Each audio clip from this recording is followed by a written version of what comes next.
My name is Neil Fitzgerald and I'm the Head of Ethics and Governance in Chartered Accountants Ireland.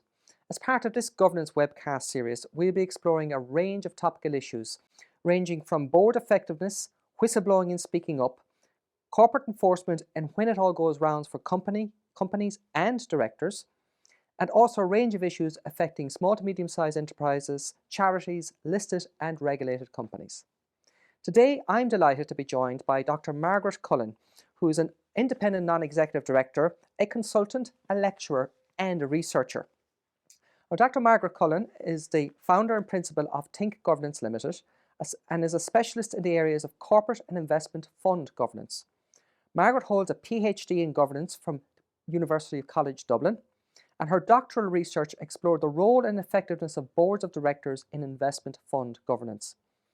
She is a published behavioural researcher with particular interest in board effectiveness, processes, dynamics and decision-making, board and corporate culture, stewardship and corporate social responsibility. Prior to commencing her doctoral research, Margaret worked for 12 years in the financial services industry, where she gained significant experience in the areas of treasury management, investment fund regulation, compliance and risk management. Margaret serves as a non-executive director on the boards of several financial services organisations. She has extensive board and board committee experience. She is a member of the advisory committee of the Funds Boards Council in the UK, and she's also a board assessor with the Institute of Directors in Ireland. Margaret, you're very welcome. Delighted to be here, Neil. Thanks for having me. Margaret, I'm going to get straight into it. And in August, there was a headline in the Irish Independent which read, "Directors' behaviours are often the root cause of corporate board failings." As the author, you discussed the overriding effect that behaviours have on the formal processes and structures of governance. What are the typical behaviours that can lead to ineffective governance, Margaret? Well, look, the typical behaviours, I mean, we could talk extensively around that whole article and some of the key themes within, but in terms of the key behaviours that can derail, I suppose I'll go, Neil, to the competencies that are critical to board effectiveness. And the first one is the chair and the behavioural posture of the chair. So we often speak about independent non-exec directors and we often speak about the separation of chair and CEO roles, which is absolutely critical, so that no one person has unfettered control. But the chair has to have a certain persona, a certain strength of character. The chair has to, I suppose, own the boardroom, in that sense, lead the boardroom and ensure that the board and the board process and meetings function effectively. So the challenge is that often people consider, well, I'm an independent non-exec director and I have experience in that. But the competencies needed to chair the board are quite different, because you need to be able to navigate, a broad agenda, prioritise matters, but critically, Neil, you need to be able to leverage that collective strength in the room.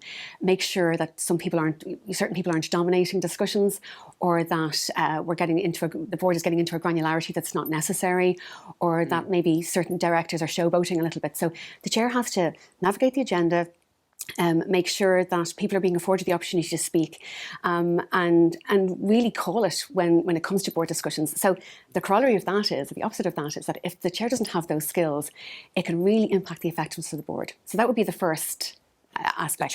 The chair. Okay. Right. The second element, of course, again, is the behavioural posture of the CEO. And the CEO has to have respect for the important function of the board. Now, the CEO, particularly for the most part, will be a director of the board. And, there are exceptions, obviously, with charities and so on, where that mightn't be the case. But typically, the CEO is on the board of directors. And interestingly, the role of the board is a critical element of governance, but it's only one element. And 99% of the governance is done outside the boardroom, that day-to-day execution of that board's vision, the strategy, risk appetite, all of those aspects. So often, a CEO can understandably feel, well, I'm doing it all the time. I'm out there with my executive team and my colleagues, and we're executing on a day-to-day basis, and sometimes can view the board as a little bit of a disruption. Particularly where maybe they haven't really thought of the board as a good resource from advice and guidance. They see it purely as accountability.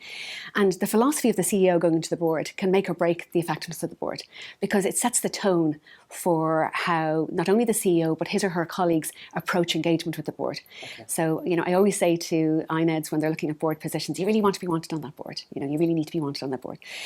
And I suppose the third element, and there's probably more, but I'm just going to focus on three. Sure. That I would tend to focus on is the independence of mind or objectivity of all directors, because that's really critical. And I think it's important to remember that we're not the objective beings we think we are. We are imbued with biases. We tend to look at the world in a particular way, and we often seek information that reinforces a particular view. And of course, with familiarity, sometimes those biases can be exacerbated. So within a boardroom, directors that really don't challenge themselves to, to assess, am I being as objective as I should be? And a chair, going back to the chair, that doesn't encourage in a non-cynical way, because there's nothing cynical about it, a little bit of a devil's advocate approach, because this is about making good decisions. It's about creating accountability in the boardroom. And, if we all kind of just force ourselves to say, am I being objective here? I think, and again, the opposite of that is people who don't really think about their own behaviours and their own approach to decision making, and that can derail a board. There's a lot in there, Margaret, especially in relation to bias and the avoidance of groupthink, but also that kind of them and us mentality that can develop between the executive and the non-executive, if you like. The executive, the amount of work that goes into preparing board papers, the amount of work that goes in preparing presentations to the board. What do we tell them? What do we not tell them? What's relevant? What's not relevant? Huge amount involved there in the process. So that board meeting has to be fairly on point to get through that agenda. And yeah, there's no doubt about it. I think that management have such a key role in setting the board up for success, because they have to take a vast array of often technical information, yes, and present it in a way, and depending on your sector, so for example, if you're operating in a regulated sector, there will be an expectation that the board will see certain things, but the management have to take that information, they have to distill it, they have to signpost it, and in that way they set the board up for success, because they're saying to the board, these are the key things that we want your input from, and these are the key things that we think you need to know in relation to the risk environment, the performance environment, or whatever aspect they want the board to discuss. These are points that I guess a lot of member boards are aware of, because with induction training and all the information out there on board effectiveness, they're probably aware of this. But what are the practical things, Margaret? I guess I can ask this in twofold. You've given me three, but I'll give you two back. What is it that directors or senior management, even, they're as much as part of the governance processes, what can they do for themselves to keep themselves in check with their own behaviours, kind of self-reflection? What practical things can they do for themselves? I think it's just always challenge yourself. Yeah. When you're writing a paper to the board, we can become a little bit complacent and say, well, we'll cut and paste from last time and just change the metrics. Yeah. I think it's to challenge yourselves periodically to say, what does the board need? What does the board really need?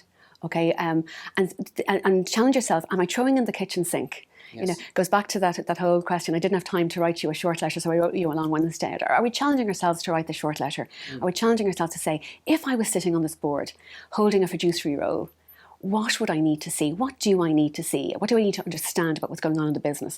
And I think that the best managers challenge themselves to do that. So I think that a lot of that self-reflection, I think it's reciprocal though, because I think the board need to challenge back and say, look, really, I'm looking for a needle in this haystack. You're not signposting well enough.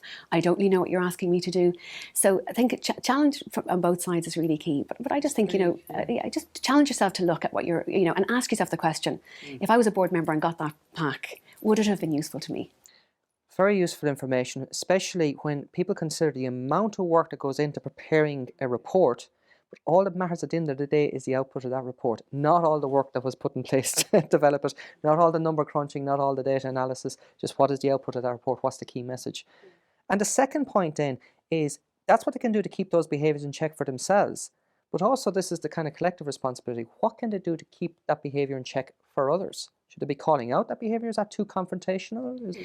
No, I think it's important that we challenge each other. Right. I think, again, it goes back to my point, Neil, about whether it's exco meetings or board meetings, it should be nothing cynical in our capacity, just to be a little bit reflective and a little bit, constructive in terms of our challenges about the way that we're doing things, and is this the best process for the business? Mm-hmm. So I think that it's part of being a senior leader.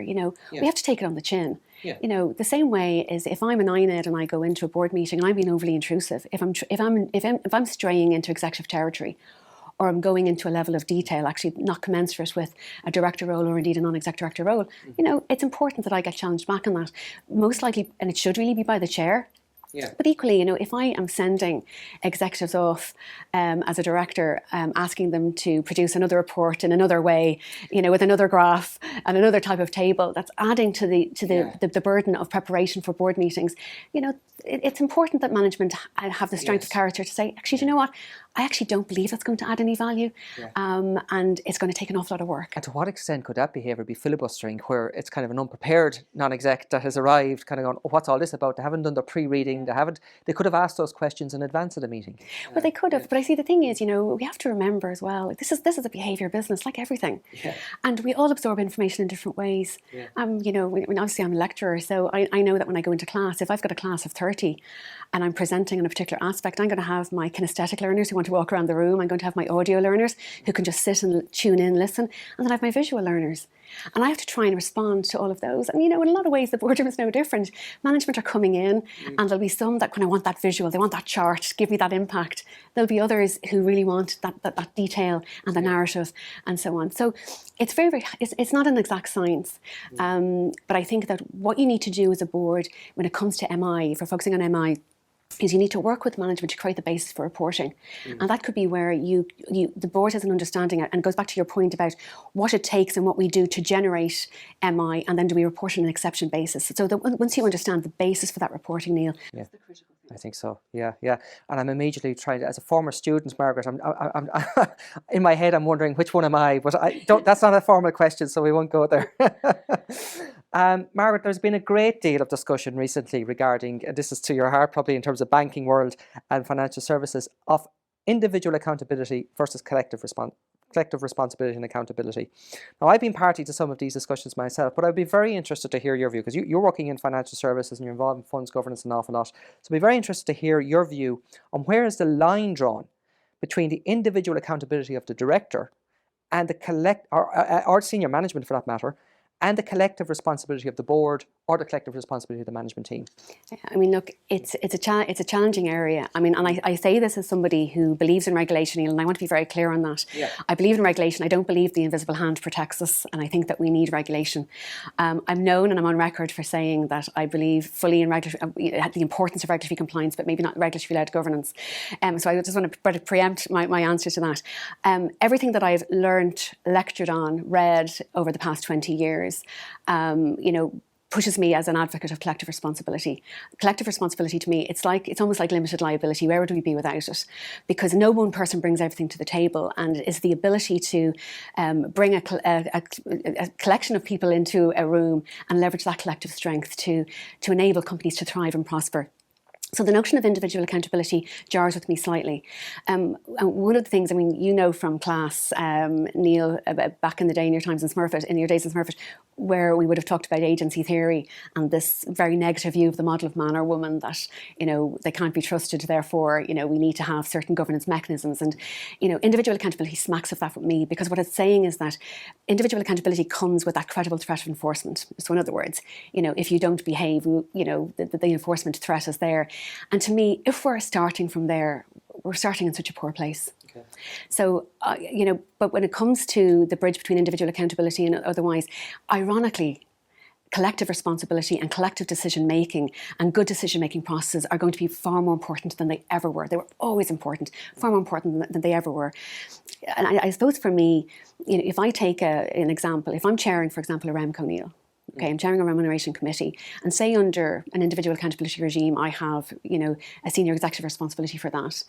And, arguably then that could mean that if something goes wrong, that could be rated back to remuneration, that maybe I could be on the hook, because that seems to be the line of the route of travel. But when you think about governance, under no circumstances should Margaret Cullen, as chair of REMCO, make unilateral decisions about REMCO. And in fact, under no circumstances should the REMCO make unilateral decisions. The REMCO takes a policy agreed with the board in relation to something like remuneration. And when we think about remuneration, we're thinking about, its relationship to strategy and risk appetite. Yes, yeah. So it's and sustainability these days too. Exactly. Yeah, absolutely. Yeah. So the board sets the policy and the REMCO goes off and does some of the granular work, but brings it back to the board for consideration in a holistic way in the context of strategy, risk appetite, cultural aspirations, all of that. So I find, it's difficult to understand how this notion of individual accountability fits into the scheme, things like that. But I say that, of course, if somebody, commits fraud or misrepresents financial statements or does, inappropriate things, they have to be accountable. Absolutely. My biggest concern, individual accountability, and sorry to hog this because it is something I'm passionate about, is the concern about putting off the next generation, the next generation of financial services executives, and actually the next cohort of INEDs, because the psychological safety of being a director is being eroded. And I think that's a concern for me. I think the concept, it looks scary on paper, so it'll all be about its implementation. It's probably one of the points you made. It's probably a mechanism to hold somebody accountable where something has gone wrong, rather than it being a kind of nanny state sort of supervisory thing. You could be on a board, you can't, or if you're on the board, you have to participate, you have to play ball. So it's probably more of a mechanism to hold somebody account where something goes wrong. Yeah, I suspect so. And I think really look, if you act honestly and responsibly, you should be in a safe place. But it's really important that as a regulatory mechanism that it's used appropriately, that you're going to the nth degree of malfeasance rather than actually, commercial misjudgment or, the manifestation of an operational risk event that actually was caught in the third line, which is actually successive from a governance point of view. So I think that, a practical approach to it could be, but I think it's so, but it's an unknown unknowns for us. And it raises the other discussion as well, the fourth line of defence being the regulator, and then kind of when does that fourth line of defence interact with the third line of defence and actually become part of the governance process themselves, Margaret, there's been a lot of focus that's been placed on board effectiveness, but this, as you said yourself, is not the same as corporate governance effectiveness. Perhaps you might elaborate the difference between the two and highlight what are the key board characteristics that can contribute to corporate governance effectiveness. Well, look, the thing with the role of the board is that, if you go back to corporate governance, is the system of direction and control. Yes. The strategic direction of the business, how we're going to get there, and what risk we're going to take to get there. So that's corporate governance, and the board is a part of that system. And it should be almost creating that blueprint for the senior executives to go and execute in terms of strategy and so forth.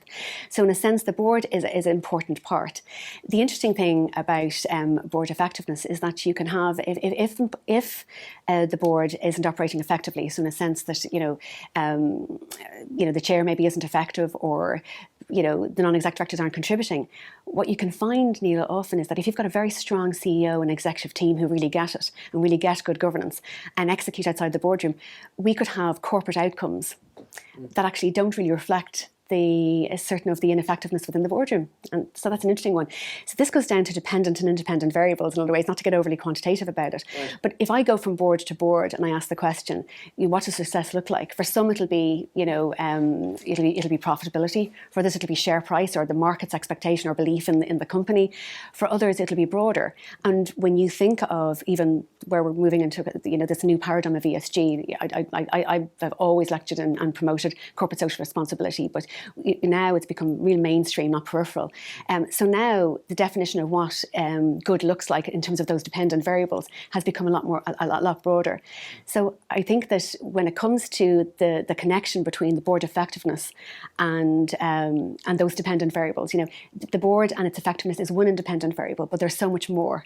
Within the system of corporate governance, there are so many independent variables. And I'll finish this by saying, as I went back, and this is not to negate the critical role of the board, because it is that I often draw the analogy, Neil, that it's like it's like an orchestra. The board writes the sheet music, yes. and the CEO might be the conductor on that board writing the sheet music, but the conductor goes off and the orchestra play. Yes, yeah. And I think so that's the closest analogy I can get. So the board has a really, really critical role, but so much of governance and day-to-day is done outside the boardroom. And if the culture is right and you've got a CEO who gets it, you're out of the blocks, you're well on your way. I think that's critical. Yeah. Margaret, my penultimate question for you. In addition to holding several board appointments, you also provide corporate governance advisory. So I can't help but ask, what are the current issues burning a hole in the head or topping the agenda in boardrooms from your perspective? Well, look, ESG is big. Yes. Okay. And we can go off on a complete tangent, which I won't do for you, Neil, at this point. But the only thing that I would always say to clients is keep it simple. There's an awful lot coming at companies. Yes. You know, and from small to medium to large private, even to listed companies, there's a lot coming at them in terms of regulation and so on. And I would say keep it simple. What can you control? What can you do? What is within your remit? And understand and really be very clear on your purpose, because as a company, because that's really, really important. It's a prioritisation exercise then, isn't it? Well, it is, because when it comes to your defining your purpose, you are articulating this is our footprint, this is our profit footprint, our societal footprint, our environmental footprint, and these are things that we can influence. So that would be the first one, I think. The second one, particularly in the regulated space, Neil, is certain regulatory expectations around regulatory form and how that fits into the way you do your business. Yes. And that's something that's coming up repeatedly with clients. And I guess the last one, which just, you know, it doesn't seem to be going away anytime soon, is the challenge of the virtual boardroom. And you know, all of the challenge that creates. And we've talked about all of the behavioural aspects of boards in terms of the behavioural postures of the chair and so on. It is so hard for chairs. And you have chairs now who over a 2-year period, because we're coming up to 2 years, have had churn on their board and they haven't even met physically new INEDs coming on board. So that creates a huge amount of challenge, and how do you combat that has been is a kind of a key issue for the boards that I engage with. So they would be the 3 top ones, I would say. Oh, and that's fantastic, and that actually brings me to a nice close, because after 2 years it's nice to be physically in a room with you again, Margaret. It's certainly been a challenge. Dr Margaret Cullen, thank you very much for your time today, and thank you for participating in this. Absolute pleasure, Neil. Thanks for having me.